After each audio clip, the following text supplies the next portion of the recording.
All right, good morning, party people. It is November 25th. Happy Saturday. Okay, so we are back in the Old Testament this morning. We were with Jesus yesterday, also known as Apple, to avoid the censorship. So today our daily reading is going to be Exodus chapter 39-40. So we finished Exodus this morning.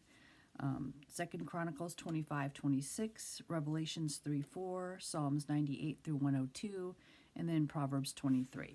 All right, so that's our daily reading. So today we are back in 2 Chronicles, and we've been following the division of the kingdom, right? So let me just give you my little chart that I've been tracking. Okay, so just real quick as an update for those of you that have not been following along. What you're seeing here is the first king of Israel, that the people wanted a king. God gave them Saul. After Saul, David, and then his son Solomon reigned. At that point, the kingdom was split between the northern and the southern kingdom. So you see the northern kingdom is ruled by 10 of the tribes that rebelled against the rule of the son of Solomon, Rehoboam. And so these are ungodly kings, an ungodly nation. And then over here is the kings of Judah. This kingdom, the southern kingdom, is the lineage of David, from which the Messiah is going to come. And there's only 2 tribes that came over here. And then over here, this is known as Israel, and throughout the Bible, throughout the story of 2 Chronicles. So 1 and 2 Chronicles, remember, is written for the exiles after Babylon. They were going back into to rebuild Israel. So the whole point of these stories is to take stories about the rebuilding, the actual original building of Israel and the nation and the temple from the time of King David all the way to to the end of the kings, to encourage the people, because they were going back to do the same thing, right? And again, like I mentioned, the northern kings were not good kings, all of them, most of them. So the ones that are in parentheses are ones that they've completely left out in the 2 Chronicles. They just skipped them. They're like, and they don't focus much on the northern kingdom. The entire 2 Chronicles is focusing on the southern kingdom, which is the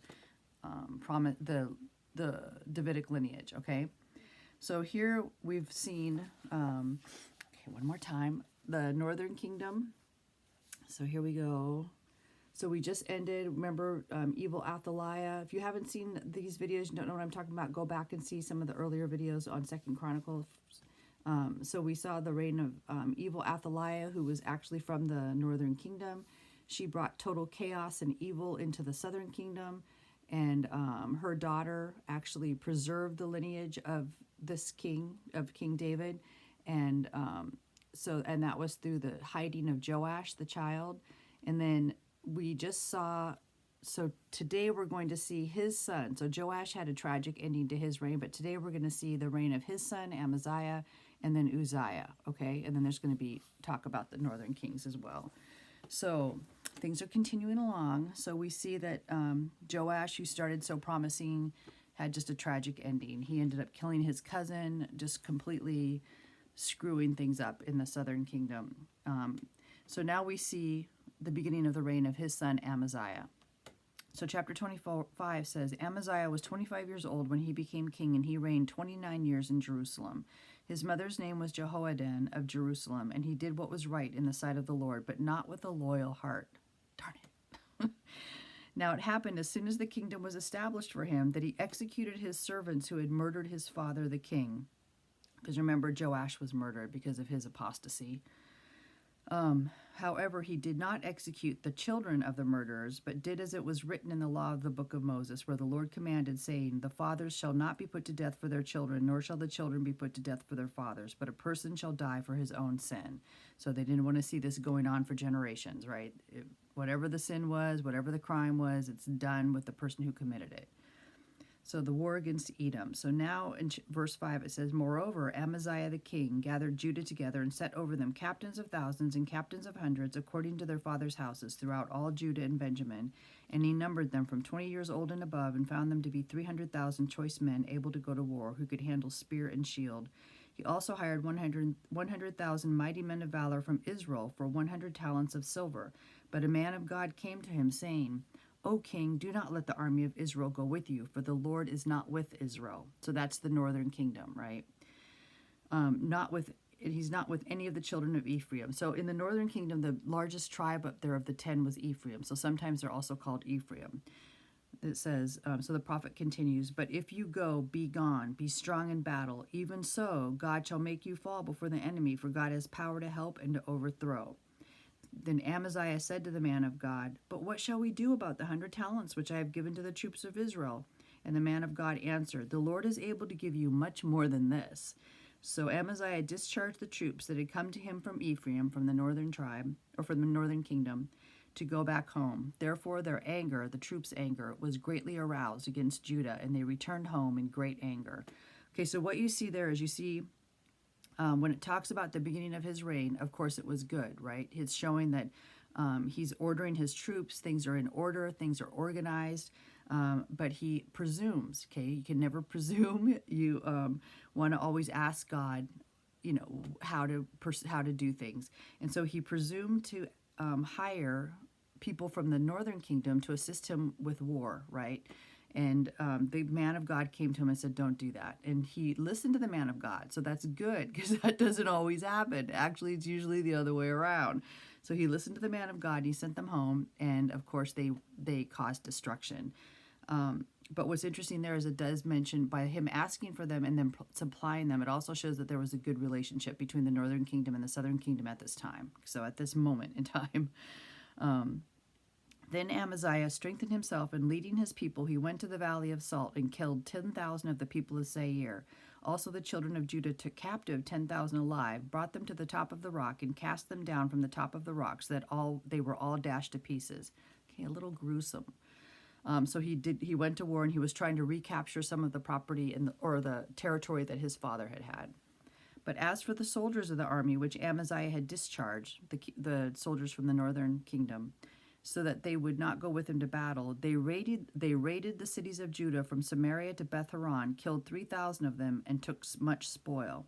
So they attacked Judah, cities of Judah, because they could not go to war with Judah. They were expecting to have much spoil. So they were only given a little bit of money, and so they agreed to that. And then when you go to war, you get a certain amount of the spoil of the war if you win, which gives them incentive. So because they were sent home, all of that was lost, so they decided to take it from Judah. Now it was so, after Amaziah came home from the slaughter of the Edomites, that he brought the gods of the people of Seir, set them up to be his gods, and bowed down before them and burned incense to them. Therefore the anger of the Lord was aroused against Amaziah, and he sent him a prophet who said to him, why have you sought the gods of the people, which could not rescue their own people from your hand? So it was, as he talked with him, with the prophet, that the king said to the prophet, have we made you the king's counselor? Cease. Why should you be killed? Then the prophet ceased and said, I know that God has determined to destroy you, because you have done this and have not heeded my advice. Okay, so that's so pathetic. Once again, we see a king who was doing great, following God, doing everything right. The first prophet came to him, he listened to him, and now here a little bit later on, another prophet comes to him and says, what are you doing? You know, you're bringing home the gods of these people you just defeated, and you're bowing down to them and burning incense to them. And of course, he tells the prophet to get lost, or else he's going to kill the prophet. So the prophet's like, all right, you're done. God's going to take care of you. Now it says, then verse 17, now Amaziah, king of Judah, asked advice and sent to Joash, the son of Jehoahaz, the king of Jehu, king of Israel, saying, come, let us face one another in battle. So Amaziah, king of Judah, asked advice. Okay, so he's talking now to somebody who's giving him some kind of stupid advice, someone that's just whispering in his ear and building him up, someone that's not giving him sound advice, clearly. And whoever that is encouraging him, or at least not discouraging him from trying to cause trouble with the northern kingdom. And I am running out of time. So he's going to try and cause war and trouble with the northern kingdom, which is a much bigger kingdom. Okay. And Joash, king of Israel, sent to Amaziah, king of Judah. So this is the king of the north, sent to the king of the south, to Amaziah, and said, the thistle that was in Lebanon sent to the cedar that was in Lebanon, saying, give your daughter to my son as wife. And a wild beast that was in Lebanon passed by and trampled the thistle. Indeed, you say that you have defeated the Edomites, and your heart is lifted up to boast. Stay at home now. Why should you meddle with trouble that you should fall, you and Judah with you? I got to go. I'm out of time. Okay, I'm going to do number 2 in just a minute. Read your Bible. Peace.